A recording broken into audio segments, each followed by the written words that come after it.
वह बाहर आई तो भाभी भी साथ थी।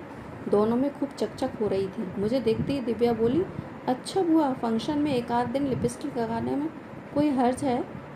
मैं भाभी का मूड देखकर जवाब सोच ही रही थी कि भाभी भी बोल उठी, अरे जब एक आध बार लगानी है तो अलग से खरीदने की क्या ज़रूरत है? अजब तमाशा है, तीनों का सामान अलग आएगा।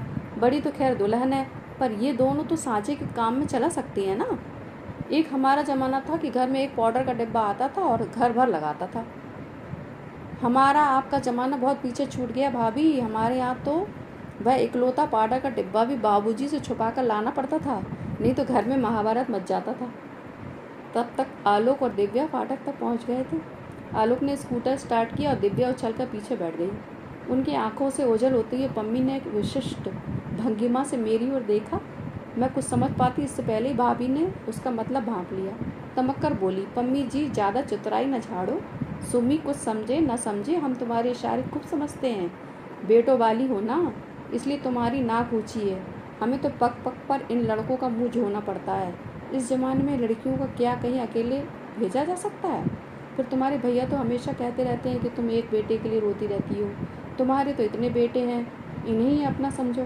कहते कहते उनका गला भर आया। अनजानी ही पम्मी ने उनकी दुखती रग छू दी थी। बड़ी मुश्किल से उन्हें शांत किया जा सका था।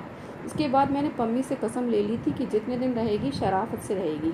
एक बार भी बदतमीजी की तो मैं उसी दम भोपाल लौट जाऊंगी। इसके बाद पम्मी ने भी शराफत ओढ़ ली, पर मेरी ही नज़र चोर बन गई थी।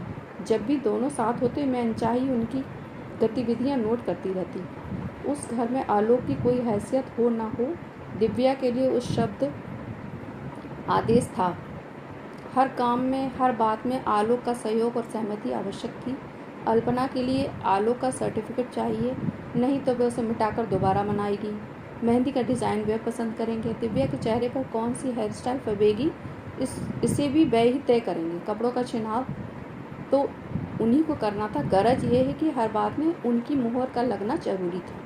लेडीज संगीत वाले दिन की घटना याद आ जाती है। उस दिन दिव्या ने खूब रंग जमाया। मुझे तो पता ही नहीं था कि वे इतना अच्छा नाच लेती है। उस दिन वह बहुत सुंदर लग रही थी। किसी ने कहा, दिव्या तुम्हारी चुन्नी बेस मोर पंखी है ना।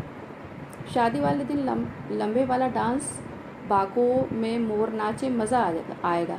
नहीं, एक गरज सी सुनाई दी। हम सब चौंक पड़े। तब तक हमें आलोक की उपस्थिति का एहसास ही नहीं था। हमें पता ही नहीं था कि बरामदे में बैठा वही कैसेट चला रहा था। शादी में कोई नहीं नाचेगा, उसने सख्त लहजे में कहा। क्यों? दिव्या ने इतरा कर पूछा। ये कोई फिल्म का सेट है? घर की लड़कियां नाचेंगी, पता है? ठेठ गांव की बारात है और गांव में नाचने वाली लड़कियों को अच्छी नज़र से नहीं देखा जाता। पर मेरे इतने महंगे सूट का क्या होगा?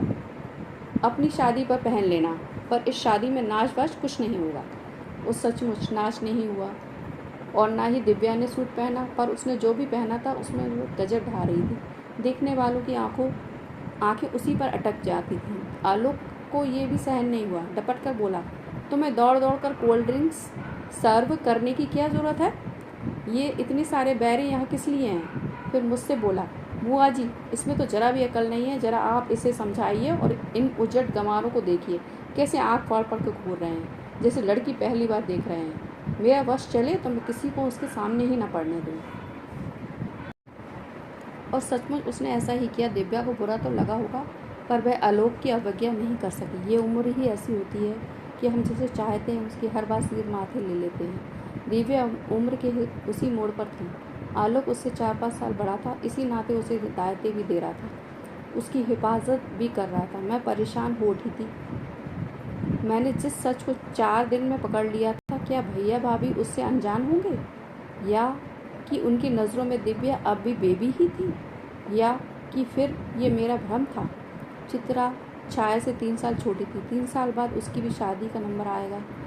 एमएससी में टॉप करके चित्रा इन दिनों आसमान में उड़ रही थी। IAS बनने का ख्वाब देख रही थी। भैया ने अपनी लाडली के लिए IAS दूल्हा ढूंढ ही लिया। मैं और पम्मी तो छाया की शादी के ठाट देखकर ही दंग रह गए थे, पर चित्रा की शादी देखकर लगा कि वह ठाट बाट तो कुछ भी नहीं था। इस बार घरातियों के लिए शानदार बंगला किराए पर लिया गया था। बारातियों का इंतजाम तो 3 स्टार होटल में था। दहेज का सामान देखकर तो आंखें चकाचौंध हो गई। 30 तोला सोना और चांदी के बर्तनों का पूरा सेट। साड़ी कोई भी 2000 से कम की नहीं होगी। पिछली बार की तरह इस बार भी हम विस्मय विमुग्ध थे। अरे यार, मैं और पम्मी तो छाया की शादी की ठाट देखकर ही दंग रह गए थे, पर चित्रा की शादी को देखकर ऐसा लगा कि यहाँ तो कुछ भी ऐसा नहीं है। इस बार घरातियों के लिए शानदार बंगला किराए पे लिया गया था। बारातियों का इंतजाम तो 3 स्टार होटल में था। दहेज का सामान देखकर तो आंखें चकाचौंध हो गई। 30 तोला सोना और चांदी के बर्तनों का पूरा सेट। साड़ी कोई भी 2-3 हज़ार से कम की ना होगी। पिछली बार की तरह इस बार भी हम विस्मय विमुग्ध थे। क्या सचमुच भैया की इतनी हैसियत है? लेकिन इस शाही सर अंजाम के बावजूद बारातियों के तो मिजाज ही नहीं मिल रहे थे। बार बार शिकायतें आ रही थी। रूम सर्विस ठीक नहीं है, एसी काम नहीं कर रहा है, कमरों में कलर टीवी नहीं है, फ़ोन पर एसटीडी सुविधा नहीं है।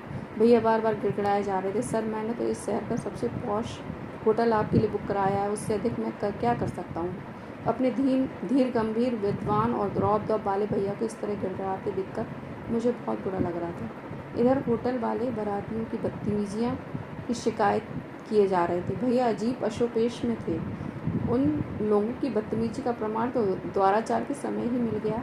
नाचते नाचते 3 घंटे तो उन लोगों ने रास्ते में ही लगा लिए। भैया के सारे गणमान्य अतिथि भाभी के हाथ में लिफाफा थमाकर बिना खाए पिए ही चले गए।